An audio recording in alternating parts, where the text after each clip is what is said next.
Senhor esteja convosco. Proclamação do Evangelho de Jesus Cristo, segundo Lucas.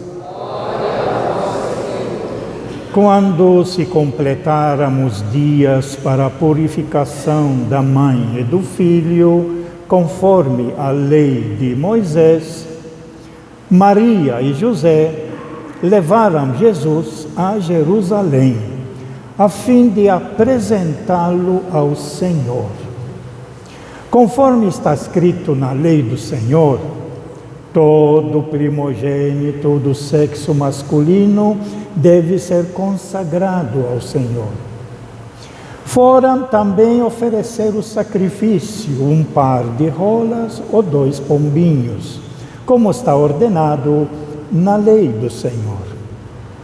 Em Jerusalém havia um homem chamado Simeão, o qual era justo e piedoso e esperava a consolação do povo de Israel. O Espírito Santo estava com ele e lhe havia anunciado que não morreria antes de ver o Messias que vem do Senhor.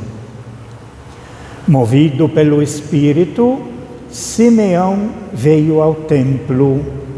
Quando os pais trouxeram o menino Jesus para cumprir o que a lei ordenava, Simeão tomou o menino nos braços e bendisse a Deus. Agora, Senhor, conforme a tua promessa, podes deixar teu servo partir em paz, porque meus olhos viram a tua salvação, que preparastes diante de todos os povos, luz para iluminar as nações e glória do teu povo Israel. O pai e a mãe de Jesus estavam admirados com o que diziam a respeito dele.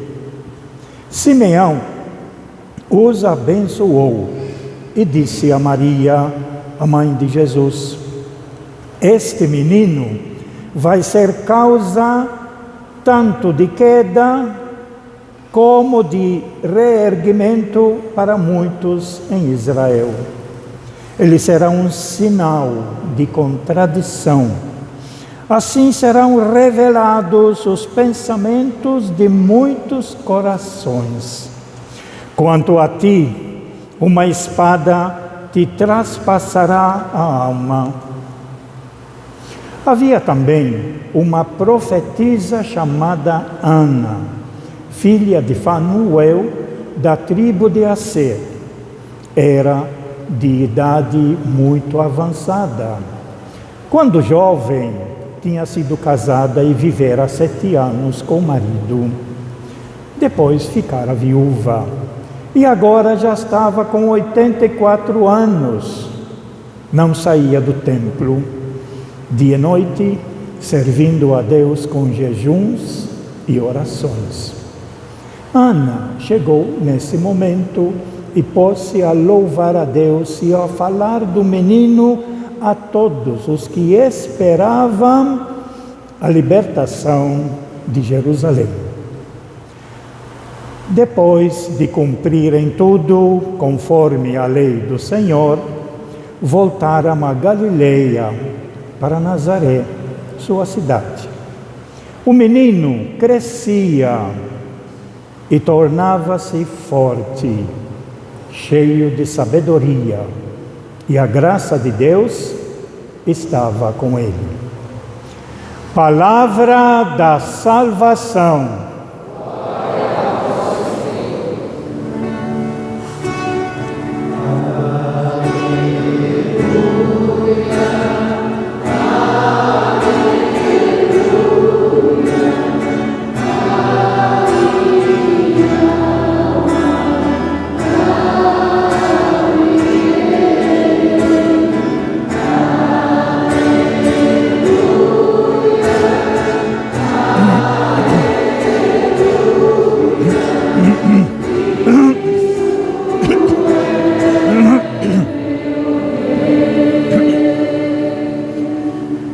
Que estas palavras sirvam para o perdão de todos os nossos pecados.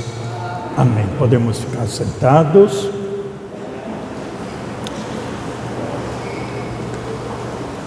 Três semanas atrás, 4 semanas atrás, aliás, nós iniciamos com o batismo de Jesus uma caminhada que na liturgia dominical se chama Domingos do Tempo Comum, que são 34.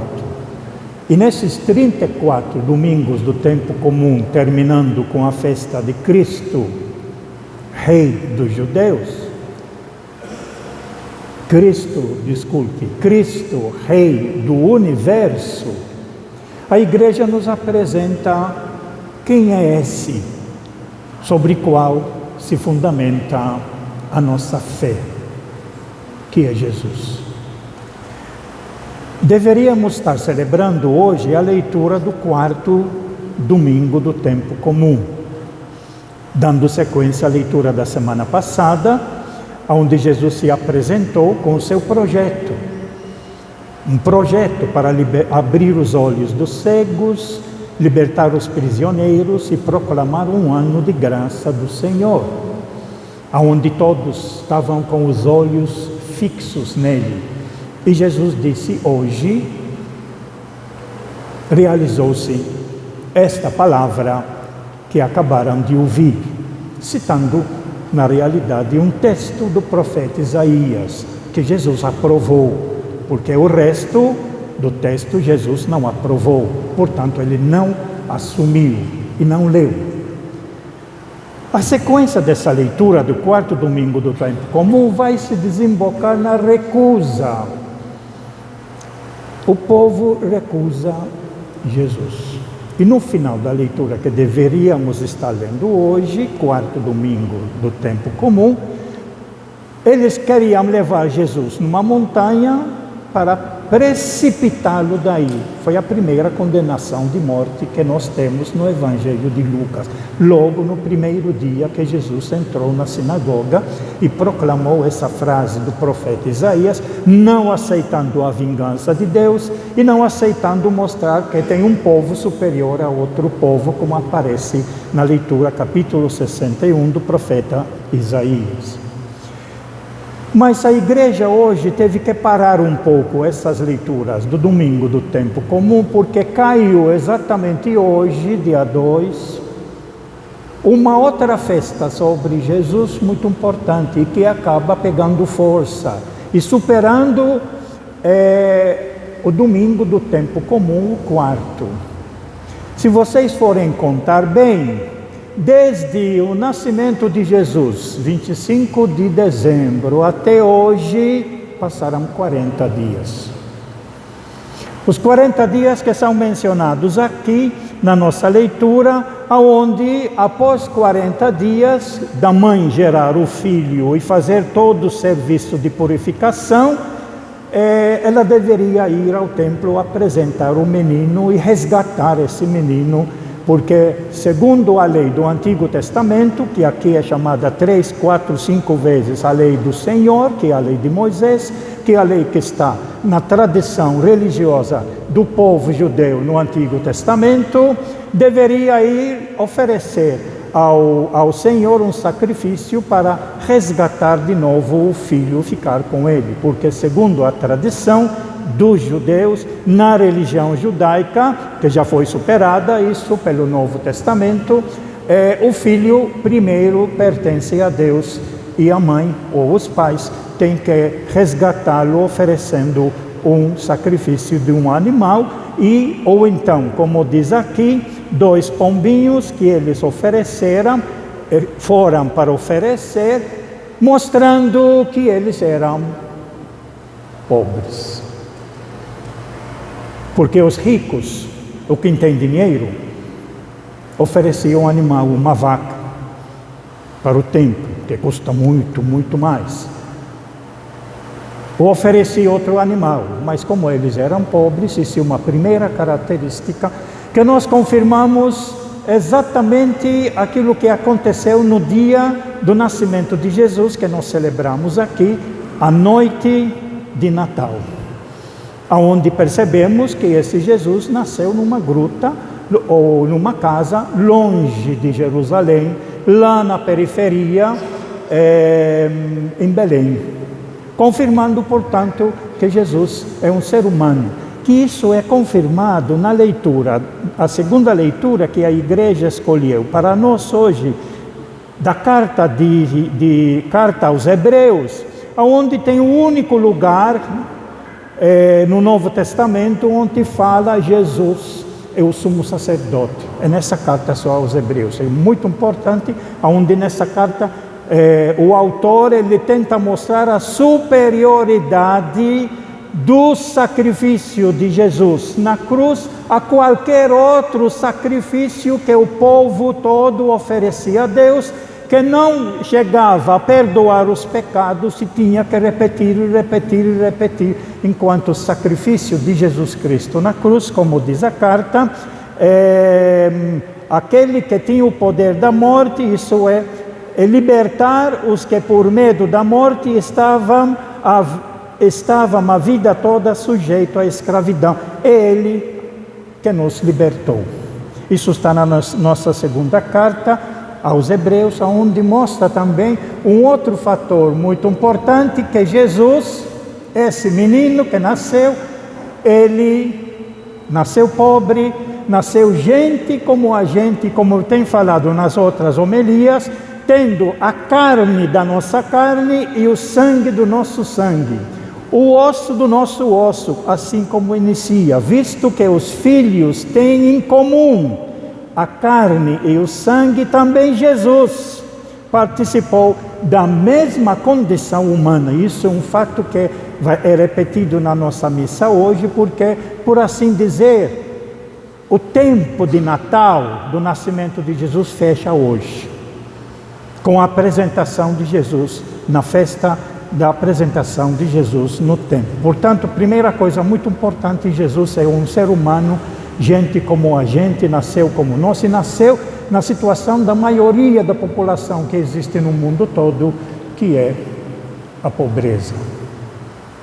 E dentro dessa pobreza, que um pobre como nós vai nos dar o exemplo e vai nos salvar, como de fato nos salvou, e quem segue o seu projeto, com certeza vai viver salvo.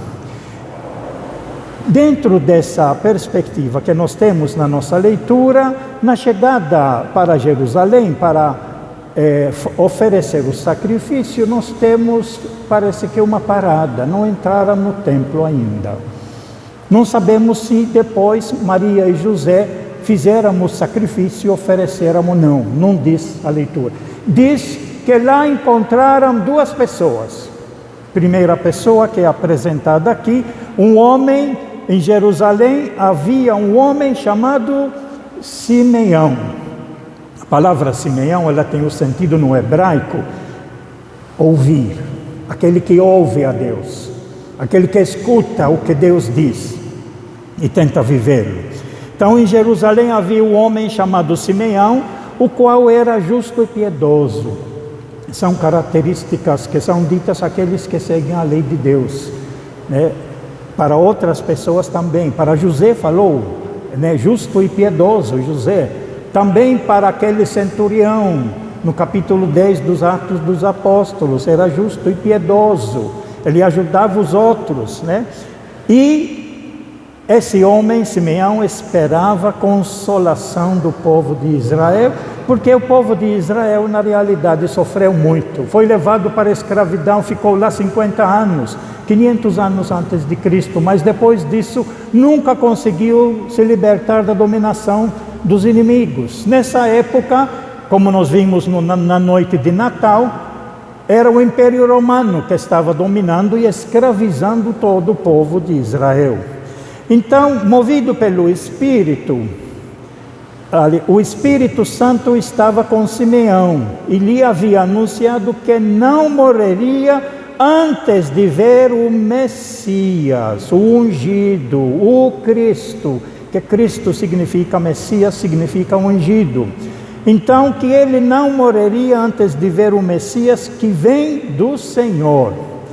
Movido pelo Espírito, Simeão veio ao templo, e quando os pais trouxeram o menino Jesus para cumprir o que a lei do Senhor, a lei de Moisés, portanto do Antigo Testamento, na cultura do Antigo Testamento, para cumprir o que a lei ordenava, Simeão tomou o menino nos braços e bendisse a Deus.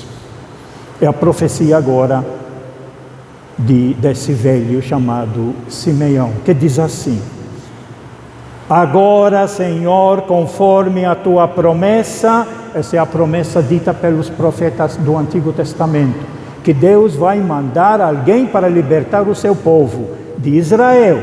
Mas nessa leitura vai aparecer que esse menino não veio para libertar apenas o seu povo de Israel, mas veio para libertar todos os povos de qualquer tipo de escravidão, de qualquer tipo de pecado.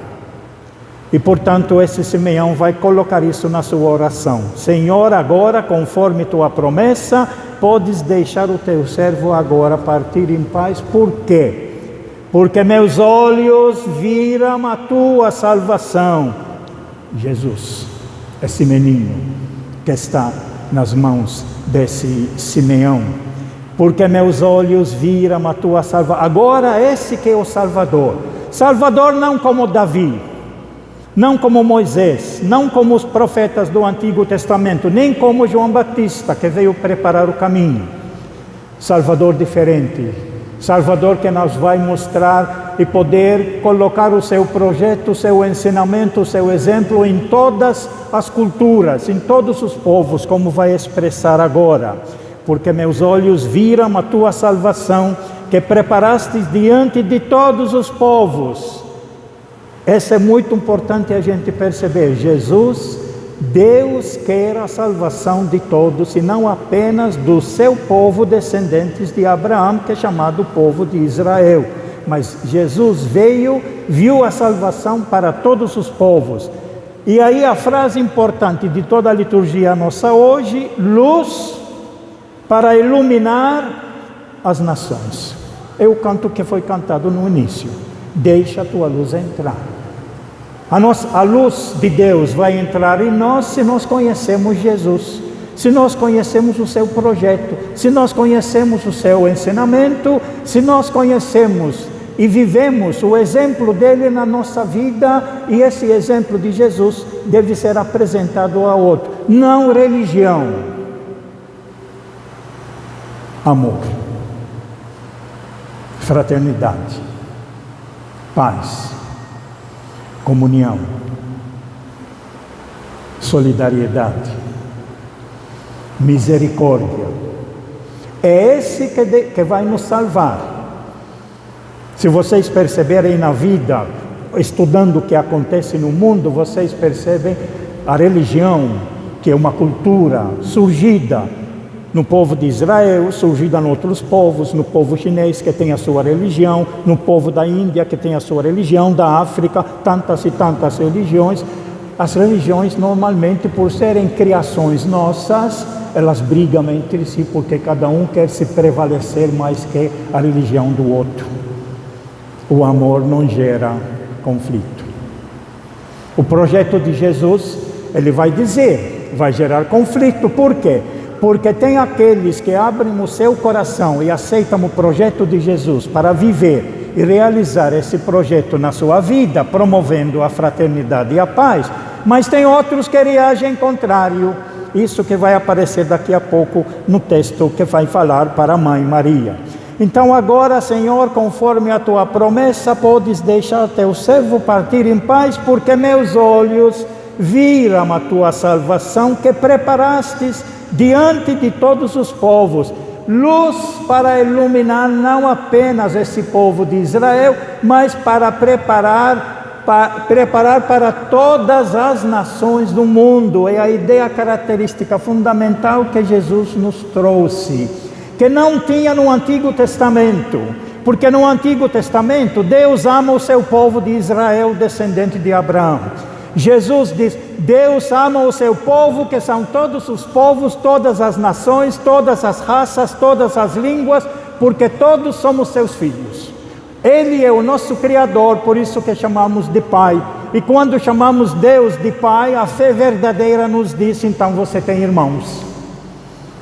E esses irmãos não são apenas aqueles que nascem de sangue, que são mais perto, pela convivência depois, mas os irmãos são todos os outros seres humanos com quem nós temos que aprender a conviver. Eles também, como nós, são filhos do mesmo Criador. Essa é a grande novidade que Jesus nos trouxe, que revoltou o povo de Israel. E que no início da igreja teve muitos conflitos e muitas brigas, porque Paulo, que foi anunciar Jesus Cristo às nações, aos pagãos, ele foi muito perseguido até pelos próprios pelo próprio povo de Israel, porque eles acharam que Deus só salva eles, são privilegiados. E Jesus diz: diante de Deus não tem privilégios, todos somos filhos dele. Ele gosta de todos nós e quer salvar a todos nós, independente da religião, da raça, da cor, da tradição. Essa é coisa que ele já está anunciando na boca de Simeão. Quem vai ser esse menino que está nos braços de Simeão? Luz para iluminar as nações. E lógico, glória do teu povo Israel, porque nasceu do povo de Israel. Mas ao nascer do povo de Israel, Simeão está dizendo: essa aqui não é do povo de Israel apenas, essa aqui veio para todos os povos. É o que Jesus vai mostrar depois, passo a passo, é que nós vamos ver no resto dos domingos do tempo comum, cada domingo lendo um trecho do Evangelho para nos ensinar como que é o projeto, em que consiste o projeto de Jesus. E aí tem o comentário: o pai e a mãe de Jesus estavam admirados com o que diziam a respeito de Jesus. Simeão os abençoou e disse a Maria, a mãe de Jesus: este menino vai ser causa tanto de queda como de reerguimento.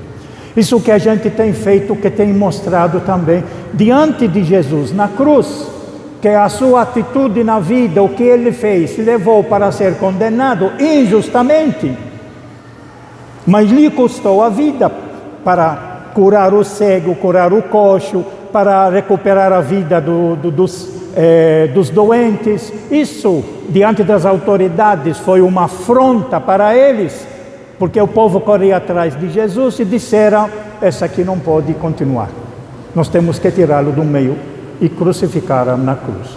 Mas essa cruz, aonde chegou ao ponto mais alto da vida de Jesus, que é considerado, ele nos salvou pela sua cruz. Cruz que contém dentro dela toda a vida de Jesus Cristo. Então este menino vai ser causa tanto de queda como de reerguimento. De reerguimento para muitos em Israel. Diante de Jesus, diante da cruz de Jesus, diante do projeto de Jesus, cada um tem que tomar a sua decisão. Eu sou a favor ou eu sou contra? Eu sou a favor da vida ou eu sou a favor de mim mesmo, independente dos outros? Essa decisão todos temos que tomar. Nós já tomamos essa decisão. Os nossos pais já tomaram essa nossa decisão no nosso batismo, quando nós optamos seguir Jesus. Estamos aqui exatamente para confirmar, aprender mais, assumir esse nosso compromisso dessa decisão. Nós queremos seguir Jesus, o verdadeiro, aquele que deu a sua vida por nós, aquele que nos mostrou que somos filhos do mesmo Pai, aquele que confirmou que somos irmãos uns dos outros e precisamos trabalhar, arregaçar as mangas para construir uma vida melhor para todos, e não apenas para meus interesses. Mas tem outros que vão ser contra, porque não querem a sua vida, querem o seu egoísmo. Isso vai aparecer, isso está aparecendo constantemente. Diante de qualquer fato que acontece na vida, você pode tomar uma postura: acredito, aceito ou não. Sou a favor ou sou contra. Isso acontece toda hora, todo minuto. Se tiver um assalto, mata alguém, tem gente que diz: graças a Deus, morreu, mataram. Mas tem outro: para aí, matar um ser humano, matar uma vida, pode ter errado, mas matar?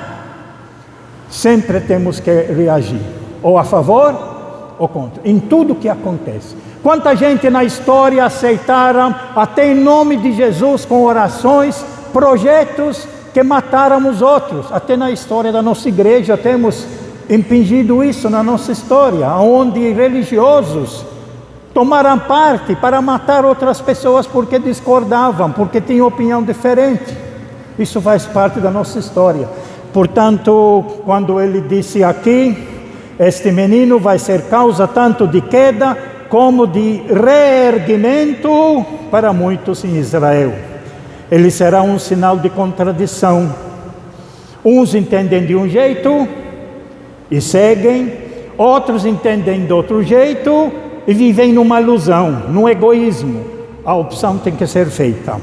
Ele será um sinal de contradição. Assim serão revelados os pensamentos de muitos corações. É na prática, na vida, que a gente sabe quem é quem. É as posturas, as posições, a favor ou contra, que a gente conhece quem é quem. Nós tivemos na nossa história, graças a Deus, nesses anos passados, para viver na nossa vida isso. Quem é a favor da vida e quem é a favor da morte. Porque elogiavam gente que favorecia a morte. E aí revelou-se quem é quem na vida. Às vezes gente muito religiosa, mas a opção é de morte. É a profecia aqui que Simeão está fazendo diante desse menino Jesus que está no seu braço. Ele será um sinal de contradição e assim serão revelados os pensamentos de muitos corações. E aí fala para Maria, mãe de Jesus: e a ti, Maria, uma espada de traspassará a alma. Essa daqui tem várias interpretações, pode ser aquilo que aconteceu, Maria Dolorosa chamada, né? Maria Dolorosa, do sofrimento dela, que é uma das 7 dores de Maria, mas tem outra interpretação. Essa espada pode ser a palavra de Deus, que diante dessa palavra de Deus, que o seu próprio Filho está trazendo para nós, que Ele nos trouxe do Pai, a própria Maria agora precisa se refazer, precisa ouvir o seu próprio Filho, porque é Ele que nos trouxe a mensagem que Deus quer passar para nós. E aí, de mãe, agora, quando Jesus cresce, de mãe, ela vai passar para ser discípula de Jesus. Aprender do projeto novo de Jesus, porque o que ela tem até agora é o que ela aprendeu do Antigo Testamento. A mentalidade dela é do Antigo Testamento, ela precisa refazer e formar a sua vida para ser discípula, para ouvir Jesus. Ouvir o que Jesus ensina, ver o que Jesus está fazendo. Diante disso, até estranhava. Até num certo momento nós temos casos onde ficou sabendo que Jesus ficou meio louco, dizia, e ela com os familiares foram tentar procurar Jesus. E Jesus vai dizer: quem é minha mãe? Quem são meus irmãos? Leitura que nós lemos essa semana na liturgia. Minha mãe e meus irmãos são aqueles que ouvem, escutem a palavra de Deus e põem em prática. Portanto, Maria, mãe de Jesus, também vai aprender, como todos nós, a sermos discípulos e discípulas de Jesus Cristo. E a nossa leitura termina aqui apresentando uma outra pessoa, que é a Ana, que chama ela de profetisa, filha de Samuel, da tribo de Aser. Era de uma idade avançada, portanto idosa, mas quando jovem tinha sido casada e vivera 7 anos com o marido. Quer dizer, 7 significa viveu o suficiente com o marido. E agora, dentro da mentalidade do Antigo Testamento, o que significa dedicar a sua vida ao Senhor? Ir no templo e servir no templo.